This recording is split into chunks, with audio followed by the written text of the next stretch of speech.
Cannabis Common Sense, the show that tells the truth about marijuana and the politics behind its prohibition.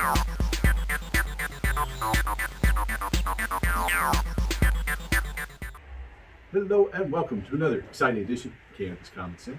We have a great show for you tonight. Tonight's guests are talking about legislation here in Oregon and an event coming up tomorrow with a group, Compassionate Oregon, that has been lobbying for medical marijuana laws for a number of years. They also will have Michael Kravitz, so we'll have the director of Compassionate Oregon, Anthony Taylor, who is also the vice chair of the Oregon Cannabis Commission, a governor-appointed body advising the legislature on medical marijuana laws, and Michael Kravitz from Veterans for Cannabis Access, who's been a guest several times, who's been working with the United Nations and World Health Organization as a non-governmental organization working for change in cannabis scheduling. So before we get to that interview, though, we'll have our hemp news and, as always, our infamous dancing cannabis leaves. I feel the force.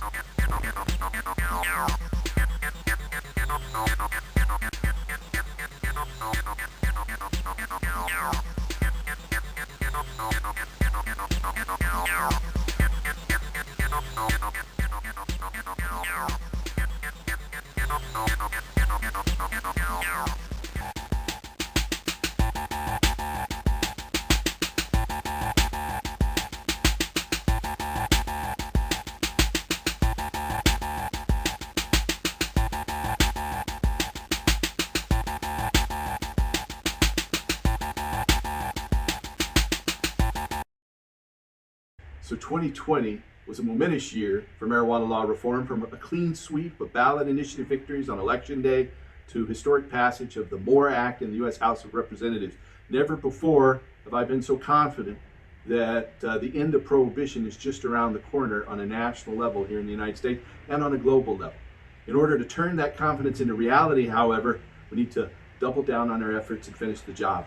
Our electoral wins in 2020 demonstrated that support for legalization extends across geographic and demographic lines.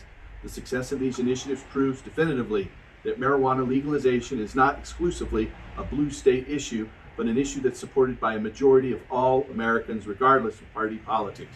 The approval of the MORE Act by the full House of Representatives was the first time in history a full chamber of Congress ever debated and voted in favor of marijuana law reform legislation of this scale.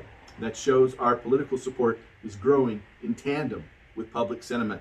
All of our progress in 2020 has set the stage for a much needed legislative showdown in 2021, both in the halls of Congress and in state capitals across the nation. We're primed and ready for this legislative debate, and we ultimately will win it because of folks like you who stepped up and become stakeholders in this fight.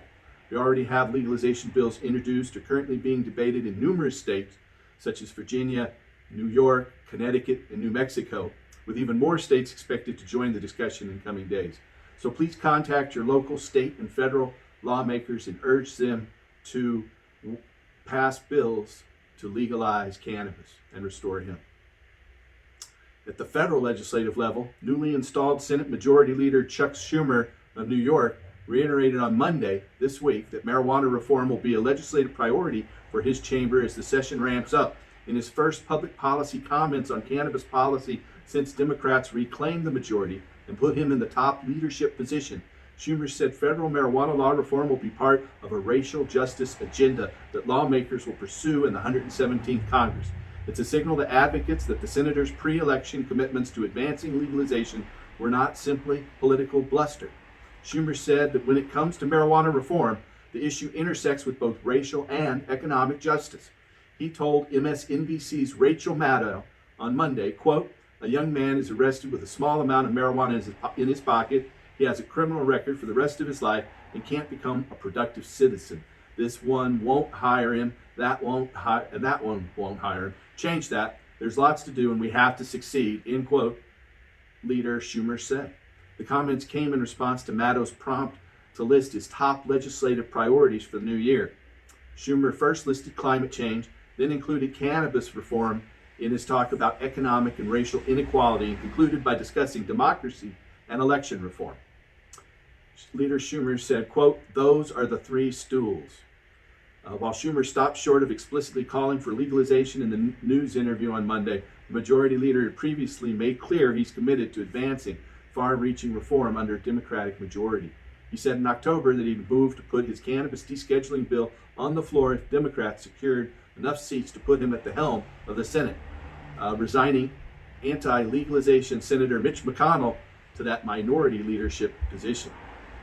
Schumer's become a strong ally for comprehensive cannabis reform. In 2019, for example, he sided with reform advocates who argued that passing a bill to protect banks that service the marijuana industry was not enough. Now, with Democrats in control, advocates and lawmakers are preparing for a deluge in marijuana reform proposals that could see floor action and make their way to President Biden's desk. That includes a bill to federally legalize cannabis, promote social equity, and expunge federal marijuana convictions that the House passed last year. In Arizona, adult use cannabis sales have started, making it the quickest state so far to move from a voter approval to a full-fledged recreational marketplace. Dispensaries must pay a $25,000 application fee for recreational sales license, and the Arizona Department of Health Services spokesman Steve Elliott said that the agency had approved 86 applications. Cannabis is officially decriminalized in Arizona, which means people will not be prosecuted for cannabis infractions of anything under an ounce, as have hundreds and thousands of people yearly who've been prosecuted each year in Arizona for the possession of a small amount of cannabis. In 2020, Arizona dispensaries sold about 106 tons of cannabis and cannabis products to the state's registered patients, a 20% increase from the 83 tons of cannabis and cannabis products sold in Arizona the previous year. Medical cannabis sales remain untaxed, while recreational will carry a 16% excise tax. There are another 7 dispensaries that have received an adult use license but are not yet up and running, and voter approval of law allows for new dispensaries in rural counties with fewer than 2 operating dispensaries. Another 26 licenses are expected to be issued to social equity applicants. The cannabis industry in Arizona's tax and licensing fees are projected to generate $166 million in annual revenue for the state, with the first $19 million going toward the Arizona Department of Health Services for setting up the program. Congratulations, Arizona. Here in Oregon, legislation is pending to double the legal marijuana possession limit for adults in Oregon. Under current law, every household is allowed to grow 4 plants and possess up to 1 ounce. House Bill 2973 would allow adults 21 and older to legally possess up to 2 ounces of marijuana in a public place. Under current law, the possession of between 1 and 2 ounces of marijuana is a violation punishable by a maximum fine of $650. However, Oregon medical marijuana patients, caregivers, and growers can possess up to 18 ounces of cannabis, 6 flowering plants on top of the 4 per household, but 6 flowering plants per patient, and 18 plants over 2 feet tall and 36 plants under 2 feet tall. So if you're here in Oregon, please contact your state legislatures and urge them to support House Bill 2973. We'll be talking to a lobbyist here in Oregon, Anthony Taylor, shortly. In Olympia, Washington State's House Bill 1019 is pending to allow adults in Washington to cultivate marijuana for personal use. In Washington, they're not allowed to grow any plants for personal use, but can possess up to 1 ounce purchased through a retailer. This measure would allow adults 21 and older to cultivate up to 6 marijuana plants. Washington's House Bill 1019 was approved by the House Committee of Commerce and Gaming last week on Friday, the 22nd of January, by a 7-2 vote. Washington residents, please send a message to your lawmakers in support of personal cultivation and urge them to vote in favor of House Bill 1019.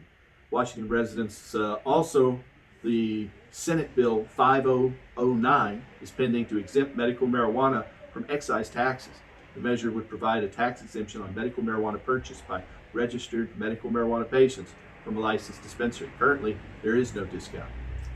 Washington Senate Bill 5009 was heard in the Senate Committee on Ways and Means on the 18th of January. So contact your legislators there for Washington residents and urge them to support both 1019 and Senate Bill 5009. The USDA has raised the limit for hemp THC levels that trigger a crop's eradication from 0.5 to 1% THC. In their final rule for the hemp industry, The United States Department of Agriculture raised THC levels that trigger eradication to 1% rather than the previous half of 1%, or 0.5%. Industrial hemp standards under U.S. law remain 0.3%, but the Agricultural Marketing Service, a division of the USDA, said this, quote, statute does not define negligent violation, end quote. The rules were authored during the Trump administration and published on January 19th. The new federal rules also give cultivators 30 days instead of 15 to get their samples of their crops tested in an effort to prevent testing backlogs. The regulations also increase the options by which a grower can dispose of non-compliant plants without using a Drug Enforcement Administration registered service or under the supervision of law enforcement. Fiber in seed crops, however, should not be subject to THC limits. So this raises that standard, but I believe that we need to do away with these standards for fiber and seed crops. States that do not want to develop their own hemp plans may use the USDA guidelines, but producers in those states are required to apply for and be issued a license from the agency. The new rules are set to take effect on March 22nd. However, they're likely to be frozen by the Biden administration as a standard procedure during the presidential transition for new rules and revisions issued by the outgoing administration. In California, the California Bureau of Cannabis Control has ordered the removal of cannabis billboards on interstate highways and within 15 miles of the California border with either any of the states, Nevada or Oregon or Arizona. The policy change is in response to a November ruling by the San Luis Obispo County Superior Court, which found the Bureau's billboard advertising regulations were invalid. Consequently, no new billboards are allowed on highways like 101, and existing billboards on all interstate highways must come down. However, billboards advertising in California may remain on highways or roads that do not cross state borders, the BCC said in its notice. And our last story tonight talks about Canada, our neighbors to the north. The enactment of marijuana legalization in Canada preceded a, quote, market decline, end quote, in the volume of opioids prescribed to patients enrolled in both public and private healthcare plans, according to the data published in the Journal of Applied Health and Economic Policy. A team of investigators affiliated with the University of Toronto assessed the volume of opioids prescribed and the amount of money spent on opioids and the months immediately preceding and immediately following the legalization of adult use marijuana sales. The researchers obtained data for more than 80% of all the opioids prescribed in Canada during the study period from January 2016 to June of 2019. A synopsis of the study, Opioid Prescribing in Canada Following the Legalization of Cannabis, a clinical and economic time series analysis, appears online at the National Institute of Health's publications website. That's the end of our hemp news segment tonight. I want to remind our audience out there that we have this interview coming up with Anthony Taylor and Michael Kravitz talking about a fundraiser, an online fundraiser that they're going to have tomorrow. And I want to tell you that if you or a loved one are seeking a doctor who can help you obtain a medical marijuana permit, then we have a referral service that can refer you to doctors all across the United States. So just call our office at 503-235-4606. That's 503-235-4606. Thanks for watching and help restore hemp. Good night. Well, we have a couple of very special guests back with us tonight. People who've been on the show multiple times. We'd like to welcome back Anthony Taylor with Compassion. Hi, everybody. Welcome, Anthony. Hi. Anthony is a lobbyist here in the state of Oregon that's been lobbying for medical marijuana rights. And we're going to talk to him about that. And we also have back Michael Kravitz with several different organizations. I don't want to say them the wrong way. So why don't you name those organizations, Michael? Sure. Veterans for Medical Cannabis Access. I'm also one of the in-house veteran and patient access supporters and advocates with Compassionate Oregon. I'm also on the board of DRCNet Foundation, Stop the Drug War, where we've been doing a lot of stuff, trying to stop the extrajudicial murders in Philippines, the President Duterte that you may have heard of. Working with the Origins Council, I'm on the board of Origins Council in California. It was previously the Mendocino Appellations Project, where we're implementing the will of the voters in Proposition 64 to create cannabis appellations, the first of their kind, essentially in our modern era, to sort of stitch back together the world that existed before colonialism and try to bring back the great heritage of our cannabis story and crops and heritage. That's the Origins Council project. And also Veterans for Medical Cannabis Access has been very deeply involved these days with the Veterans Action Council, which is sort of a round table that we brought together of all the veteran stakeholders working in any various disciplines. Actually, it was brought together by medical cannabis access people, but it's open tent for any military veterans and veteran service organization representatives to come together and work with us as a council on bigger projects that are hard to take on from any one perspective. And that council, the Veterans Action Council, works on a consensus basis. That's a lot of fun. That's actually been kind of how we've kept our sanity under COVID. We've had these weekly meetings, and tonight we'll even do a roundtable where we tape that live, and it's on Facebook and on YouTube, and you can participate and give comments and questions and watch it as we record it. And it's just sort of our chronicles of our experiences and a way for people that aren't veterans to look into our experience and what we're into and what we do. For us, just to have a venue, a place to get together virtually under COVID. So that's how we're surviving. That's sort of my update, my hello, and my affiliation all at once. All right. And were you wearing any of those particular hats in your work in Austria and Vienna on the World Health Organization, or is that a separate group? No, actually, Veterans for Medical Cannabis Access has taken the lead on that.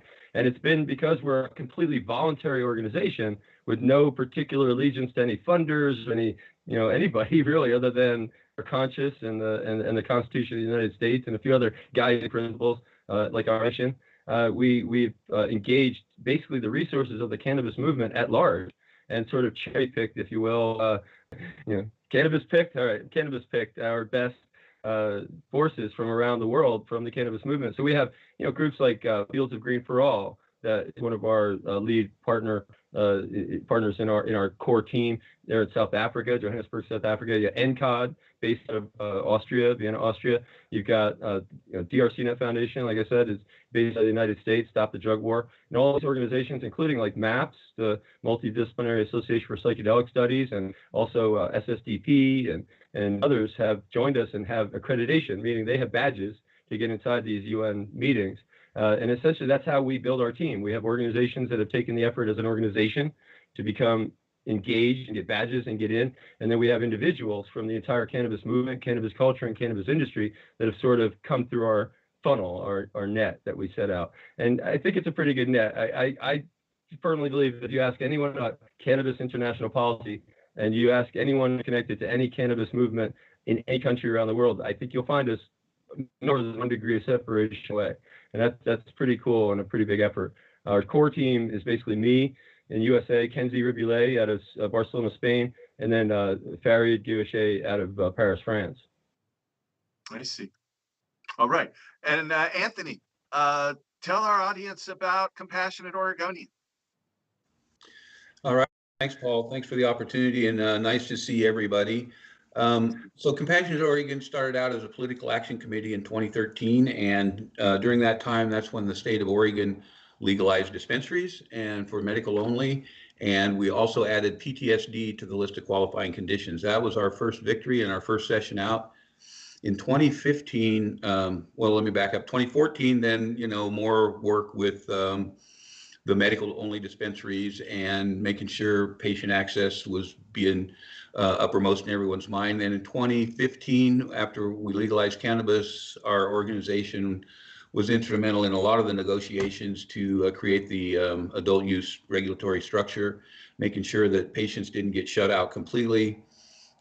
We helped to get pervasive and degenerative neurological conditions added to the list of qualifying conditions in Oregon. We also got statute amended to allow a hospice, palliative care, or long-term care facility to be designated as a secondary caregiver for the use of cannabis for their residents and their hospice patients. And then in 2017, we were the lead on creating the Oregon Cannabis Commission. 2018, 2019, they've been mostly, we've made a couple of small gains, but mostly just making sure that the medical program wasn't overtaken by the adult regulatory structure and the Oregon Liquor Control Commission. This session, we're seeing some bills that have come back from the 2020 session. We do have a bill of our own that has not been dropped yet, but it addresses changes to the Oregon Medical Marijuana Program, substantive changes that we think will not only make things easier for patients, but begin to lay the groundwork for the substantive change that my work on the Oregon Cannabis Commission as vice chair will bring to the 2023 session that overhauls cannabis regulatory structure in Oregon, period. And much like your ballot measure in 2012, it creates an overarching commission. There's no name for it yet, of course, but an overarching commission that administers all things cannabis in Oregon. Well, it's like that commission that you created to help medical patients. We named it the Oregon Cannabis Commission. That time we designated some people in the industry, and I know the local newspaper and media said it was like putting Reynolds Tobacco in charge of the tobacco industry. But we weren't able to counter that, but we came back a couple of years later. But you helped and worked with the legislature in establishing the Oregon Cannabis Commission. That's a state body appointed by the governor. Tell our audience about that. Well, we were created in 2017, and at the end of 2017, the commission was, the nominations were confirmed by the Senate Rules Committee, and we began our work. Interestingly enough, we were confirmed 1 week ahead of the deadline for our first report to the legislature. So in the 2018 legislature, we went in and modified the statutes around the Cannabis Commission, got that date extended, and then in February of 2019, we submitted our report.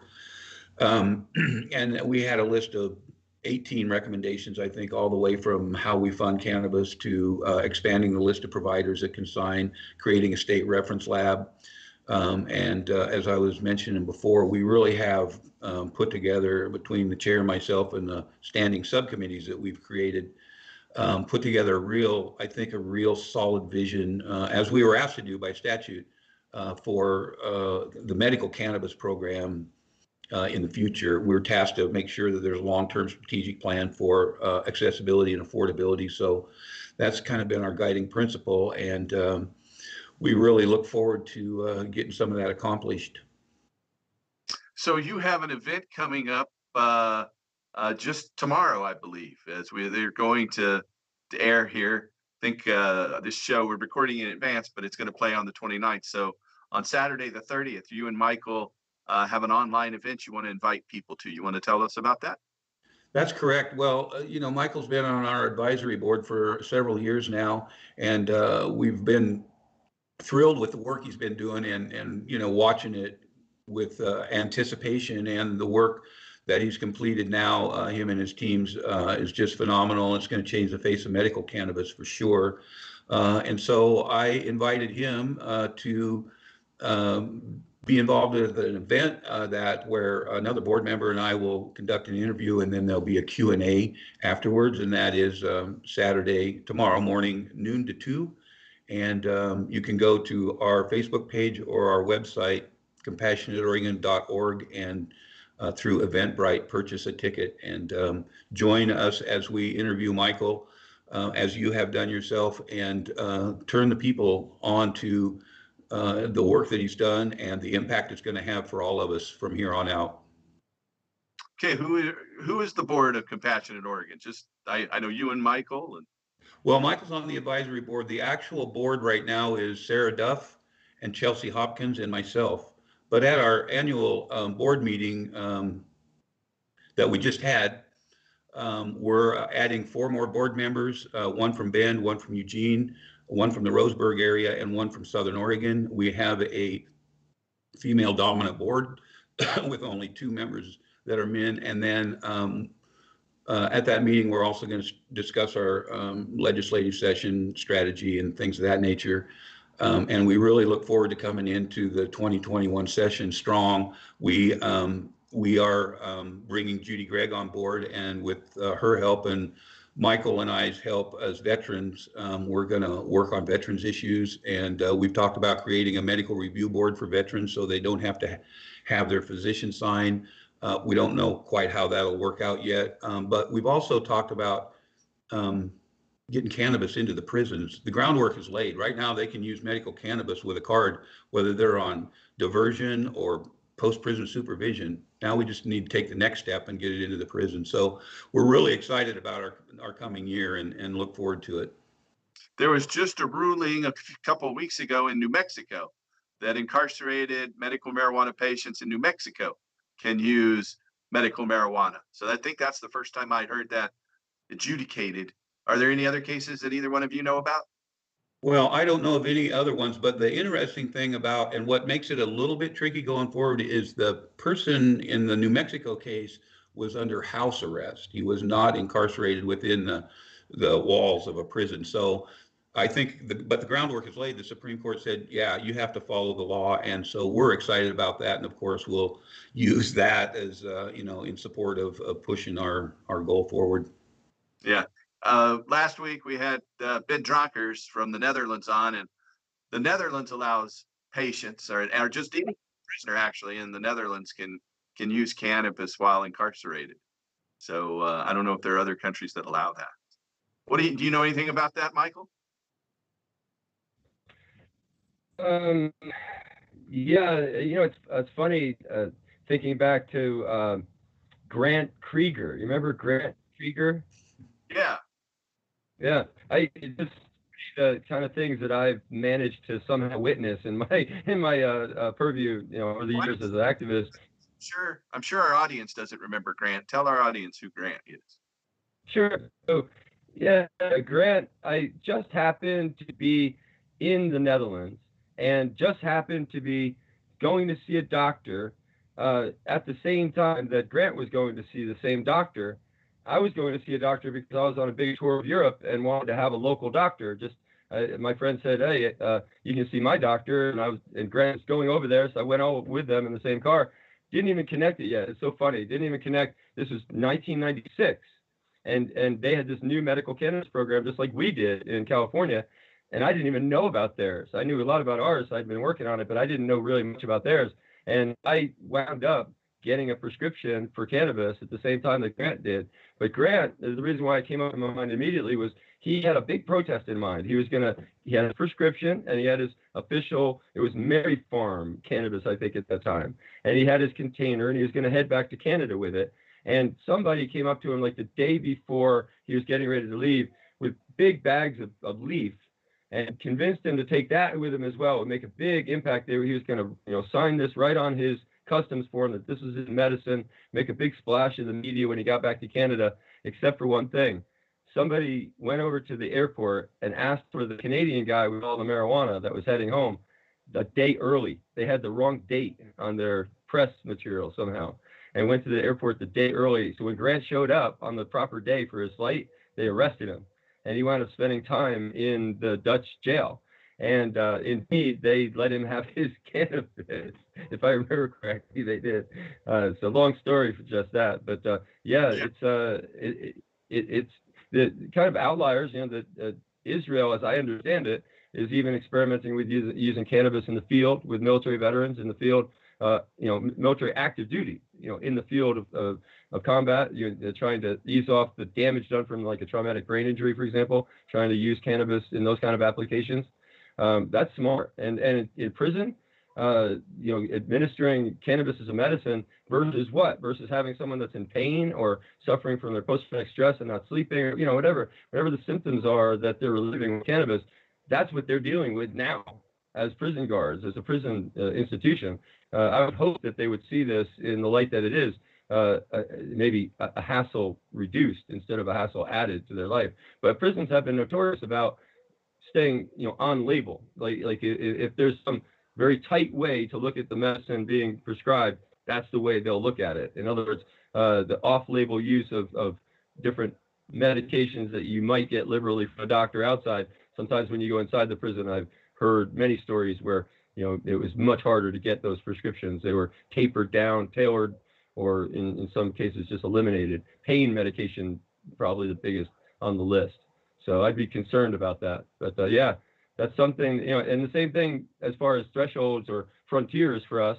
are like elderly homes that are military veterans, elderly homes is a federal property. So we first have to overcome the obstacle of federal illegality, and then we have to overcome finally the quirks and the preconceived notions and stereotypes that have been embedded in our medical profession and our people that would be running these facilities. We have I'd say a couple of battles, to get cannabis effectively applied in prisons, old folks' homes, places where it's a heck of a lot more appropriate than in the backyard of a high school. And that's what the prohibitionists have been promoting. I mean, they've been promoting that. If you want to be straight up about it, for the last 40 years, we've been saying, give our old folks, our veterans, our broken down, disabled old people cannabis. And they'd be saying, no, we got to give it to our young kids behind the high school. That's the prohibitionist side, and that's our side. The admission of those under the age of 18 for, quote, marijuana disorder in areas where marijuana has been legal is down 95%.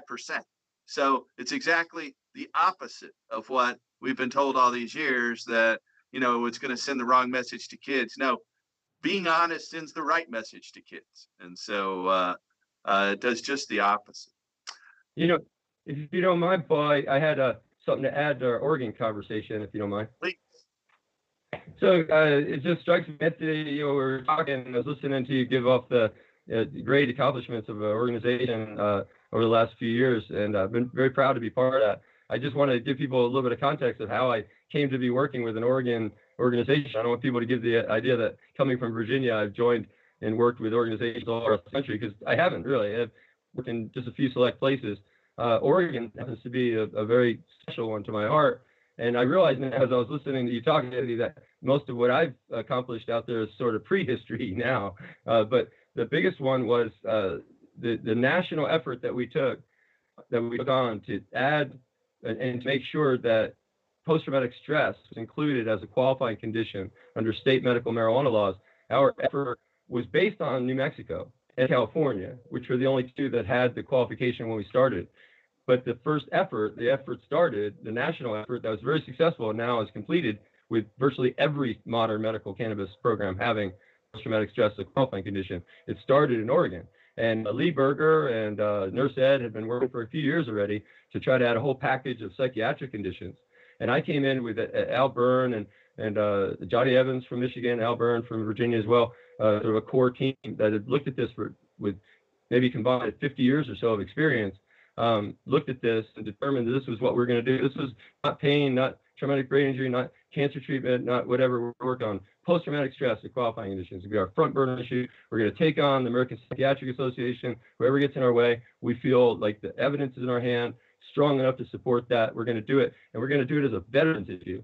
And we took the gamble that the cannabis movement would embrace these sufferers more and not really look at it as a psychiatric issue if we present it as a veterans issue, even though most of the patients you're going to see in any of these programs are not veterans. But it is a veterans issue. It's one of our issues, a key issue for us, untreated or poorly treated post-traumatic stress.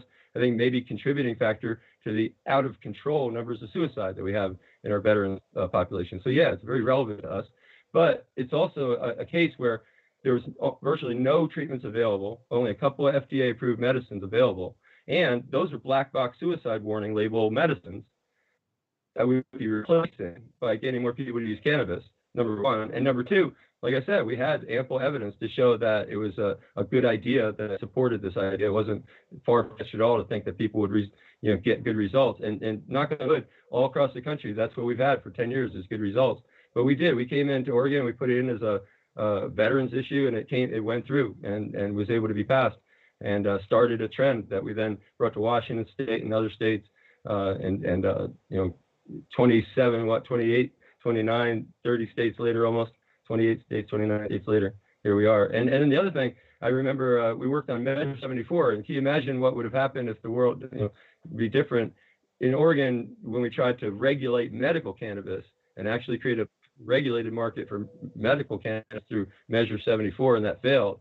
If that had passed, then we would have had a regulated medical cannabis program, which I think, tell me if you agree, Anthony, I don't know that we talked about this very much, but it certainly would have been a much better platform to legalize from, having an already regulated medical cannabis program, than having to regulate medical cannabis and non-medical at the same time. You guys are better experts on that than me, though, I'll tell you. Well, I will say that, that is a very good point, because had it been earlier, a couple of years earlier, then, um, well, Paul's initiative probably would have passed, but if 91 had been the legalization vehicle, they would have had to incorporate it into the existing structure rather than creating a new structure, allowing it to happen in the medical only access to the adult use market in medical only in limited amounts for the first year. And then they upended everything and put their own system in place and kind of left the patients behind. And the way that the dispensaries in the beginning had good patient services, you could oftentimes get cannabis at no cost. If you didn't have the means, you could have access to somebody to get a massage or acupuncture. You could get classes on how to make topicals and suppositories in your own, infused butters and those things of that nature. And that has all gone away. And that's one of the things that the Oregon Cannabis Commission has been trying to do, is realign that conversation so that we think about cannabis as a whole entity in and of itself, and that it is a medical plant first, and everything else comes from that. Recreational use, everything. That I know the current regulation of medical patients has really made it where I'm not able to help as many patients as I used to help. I can only now grow for 2 patients because I really can't afford to register in the metric system and be subject to fines and inspections. And so a lot of our patients are in the same situation where no one can really grow for them because the rules and the costs and the regulations and potential penalties if you make a mistake are just way too high. For instance, if I'm in the metric system and I want to take an ounce of medicine to a patient, I have to first register that I am taking an ounce of medicine away from the grow site. Then I have to register that it's in transport between the grow site and the patient. Then I have to register again that I have delivered it to the patient. And so that sort of regulation is just overburdensome. And it makes it prohibitive. We need to realize that, in my opinion, THC is nothing to be afraid of. No one's ever died from THC. There's this artificial limit we have on CBD and THC is counterproductive. We need to start talking about reality instead of and science instead of these fears that people who've been misled have. I'm sure you folks agree. So in the legislative session, just in the last session, they imposed a new rule that if you rent your property, you have to get your landlord to sign a permission slip. I have to go to my landlord, who I've rented from 17 years, and get him to sign a permission slip so that I could have my grower card. And if I wanted to put it somewhere else, though, it's an extra $200. And if you want to change anything during your year, it's an extra $100. And if you want to grow for more than 2 people, it's $500 to register into the system. And I was just giving it away for free from 1999 to 2018 till today, but it's mainly through 2017. I grew for hundreds of patients, and I gave away over 6,000 pounds of free marijuana to sick and dying patients. I can't do that anymore because of these irrational regulations. So I'm hoping to see these fees lowered for patients. It was the legislature that made these fees increase. It's just crazy to get an annual permit for $200. It's very cost prohibitive. And the people who need medical marijuana, they can't, they're generally not, financially able to incur all of these costs. So how are we in terms of making some changes in the system this time around? Are you in a position to talk about that, Anthony? I think he said he had something going on there. I think. Yeah, I think I can do that. Let me try my video here for a second. Yeah. Is that good? Yes, Bill. It's a little bit of extra work for Bill if you need to take some time off and deal with your own thing there? No, I'm good. I think I'm in a place where it won't be noisy. Okay. You might hear a little bit in the back. So ask the question again, please. What legislation is out there? Is there anything to make these fees and this over regulatory model less burdensome for poor patients? Well, that's what we're working on in this bill that we're drafting right now, and it will address all of those issues. Also, in the Cannabis Equity Bill Act bill that hasn't been dropped yet, they also address it. And for the medical program, they cap the fees at $60. And a couple other things, they make sure that funding comes from the tax revenue and not from patient fees anymore. Um, and so the grower situation and the cards and all that cost and all that hassle, we're addressing that as well, and asking the OHA to completely redo their card program, not how they issue it with OMOS and all that, but how they number it and how many times you have to get a new card, especially for the multiple patient growers who have to deal with, as many as 8 patients renewing at different times of the years. And so with new numbers every time. So when you try and deal with metric, it's just one thing after another. And I know that the garden that I participate in is in the metric system, although it's OMMP, it's in the metric. And our data entry person has not once yet sat down to do the metric data entry without having to contact the administrators for some kind of help. And often it's all email stuff. So that's one of the things about the medical program right now. If you have an issue and it's before noon, you can't call anybody, and all the websites encourage you to send them an email and they'll get back to you. So I agree, it's convoluted. It's way past time to upgrade this card system and make it so that if somebody has a permanent condition, they get one card, same number every year. They only have to submit their personal ID once. Right now, somebody, again, with 8 patients, they have to, every time they register a patient for $200, they have to send in their photo ID again. And so you're right, it's overly cumbersome, and our bill is addressing that. We're also asking for across the state agency revision of cannabis policy and how they address it. For instance, the OHA website, of course, it's horrible. And in these days where, equity and justice and telling the truth about things is uppermost in everybody's mind, we're asking for everybody. So now what's the Board of Labor and Industry? What's their cannabis position now? And how are they going to accommodate it in the labor market? What's the DEQ? What's the Construction Contractors Board policy on cannabis, and how are they going to deal with it, given that many of their contractors have to deal with state projects and federal projects and are subject to all the drug testing and all those sorts of things. So, that's what the Cannabis Commission keeps coming back to, is you can't talk about medical cannabis without talking about every agency in the state, every board, every commission, every industry, every support business. You can't talk about cannabis without addressing how the whole state deals with it. And in all these years, OLCC has tried to put himself in that position, but the OLCC, because they're the economic engine of all of this, thinks they're in charge, but they don't realize that when you look at the whole picture, when you look at medical cannabis from the 30,000-foot level, they're just a spoke in a wheel. And they have their voice, certainly, but it's a much bigger conversation. And frankly, that's why we're pushing what we're doing in the Oregon Cannabis Commission so hard, is to get the Oregon legislature to have this conversation with the same robust approach that they took when they created the adult use regulatory structure. That's our objective as the Cannabis Commission.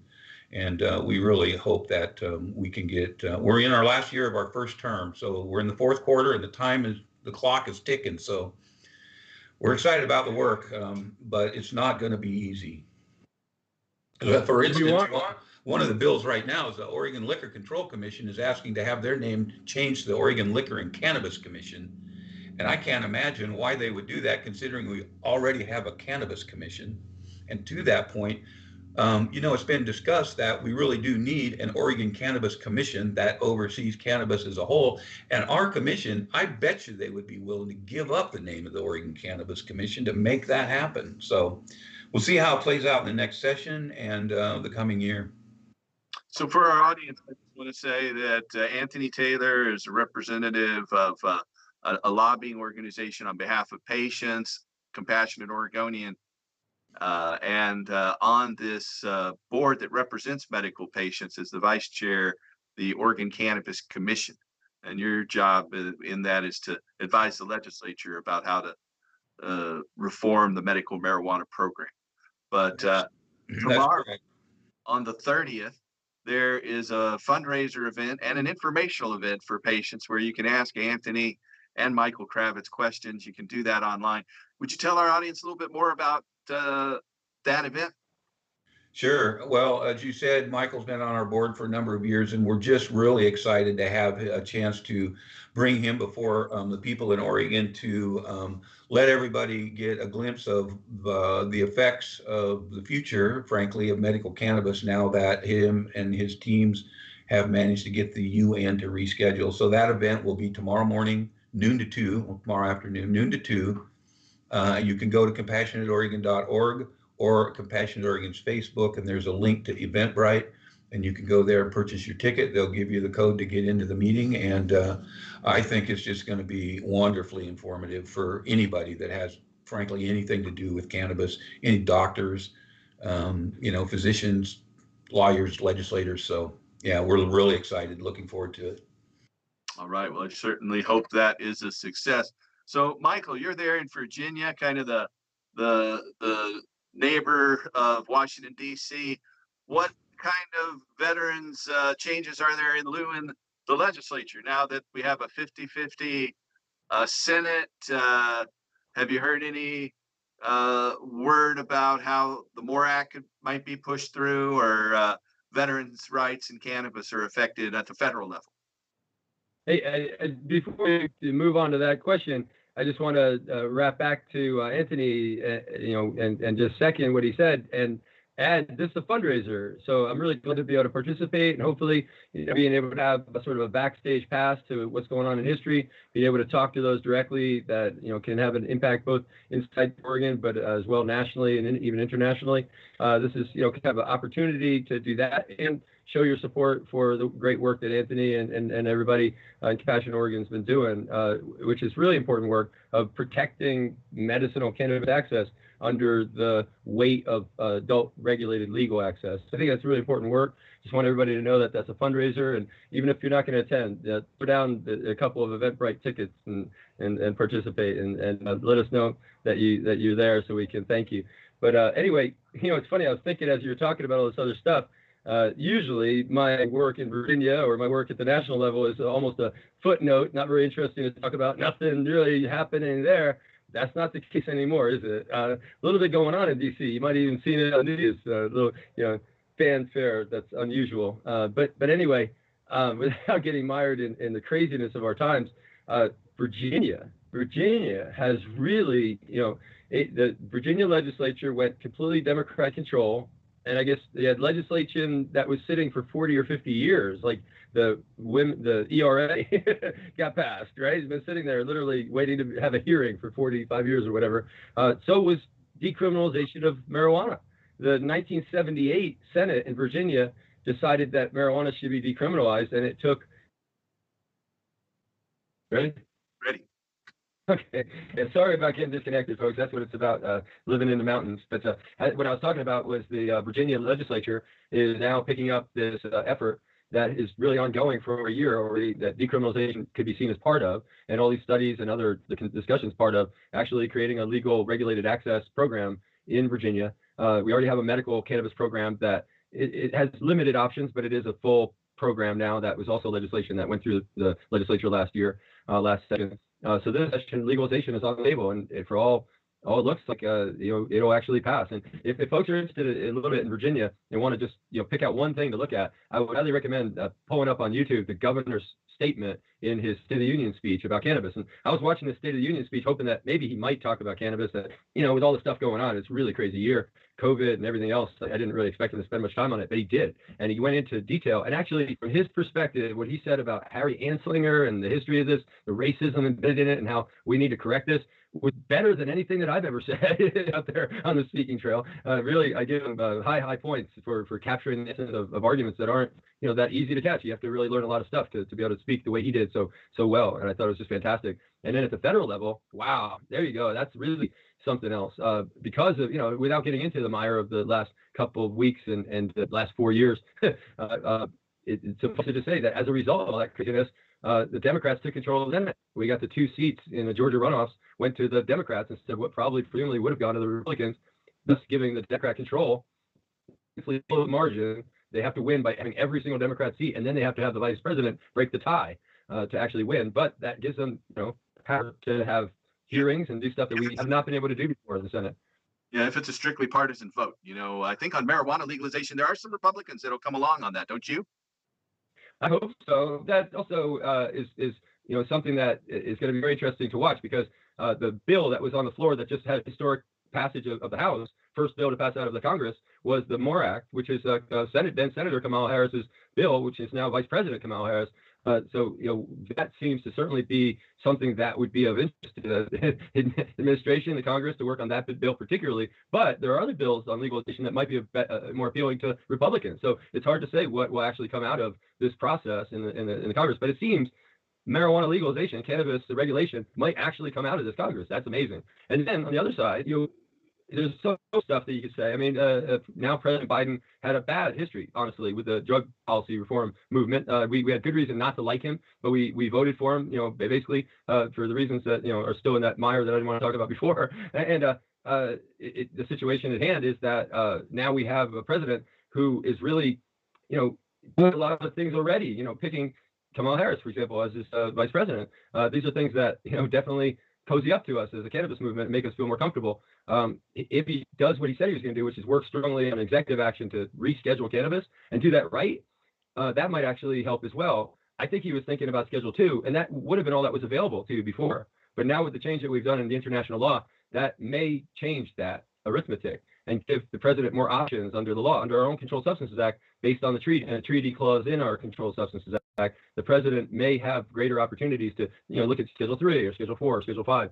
I think there's going to be a strong argument, a compelling argument, that cannabis will need to stay in a schedule, and the executive action won't be able to take cannabis out of schedule the way a congressional action can.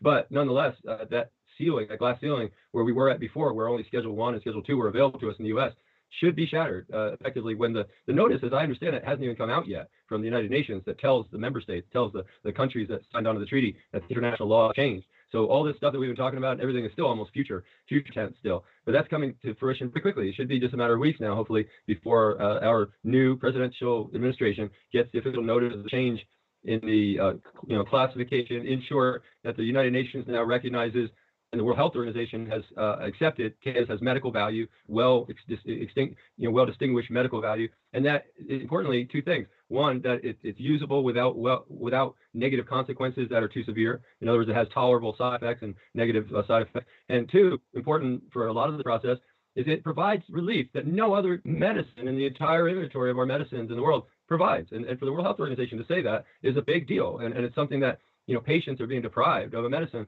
that provides a relief that no other medication can on the face of the earth. That really places a high premium on something, goes from being basically prohibited to being basically exalted in one fell swoop. So that's a change that's going to be coming down the pike, hitting our executive branch from the top down. Hopefully the Attorney General himself, hopefully this Attorney General I haven't even followed, the Attorney General by now has been put through. The guy who Obama nominated to the Supreme Court. Garland. Yeah, Merrick Garland. Okay, good guy. I understand somebody who really understands all this stuff and understands the law, understands his role, and I don't think would delegate something so important to the DEA. See, that's been our issue. With all our rescheduling efforts over the years, we would come in and hit the DEA as the first rung of the ladder because the Attorney General had, delegated his authority to do this day-to-day stuff to the DEA. But it says specifically in the Controlled Substances Act that the Attorney General will make a determination based on our treaty obligations of where the schedule needs to be changed to. It doesn't say, delegated authority. Delegating day-to-day operations is one thing. Delegating your key, job, I don't know. That seems to me like it's something. You know what I mean? It seems like something that maybe we'll have a different kind of process. Maybe this will be a top-down process where you'll see a little bit more, thought going into it than just the hand of the DEA being put in front of us. So, Anthony, tell us about what's going on in terms of bills for cannabis in Salem, in the Oregon capital. I know there's the good, the bad, and the ugly. What I hear from patients is the ugly. There is a rumor going around about a bill that will take away all the patients' discounts in dispensaries. Do you know anything about that? That's the ugly. I hope you've got some good to throw in. Well, that is on the slate of bills that have been introduced right from the start. There were some more bills introduced yesterday that I haven't really gotten a chance to go through too much. But yes, apparently somewhere in the tax structure of the retail revenue here, that there was a sunset for the tax exemption for patients. And apparently this bill is to put a precise sunset on that of January 1st, 2028. And why there should be a sunset on it at all, I haven't dug in. It's really hard to get through to the offices. And Tax on a medicine. I mean, there should be no tax for medicine. They don't tax, prescriptions in the pharmacy. It's just evil in my book. The best I could say is these evil legislators. yeah, well, I agree. And so that I've got to dig some more into that, and I'll have some more information and update it on our pages. But the other thing that's happening is last session, in the 2020 session, the OLCC ran a bill up the flagpole that would have taken all of the OMMP growers that are currently reporting in the metric, put them into OLCC completely.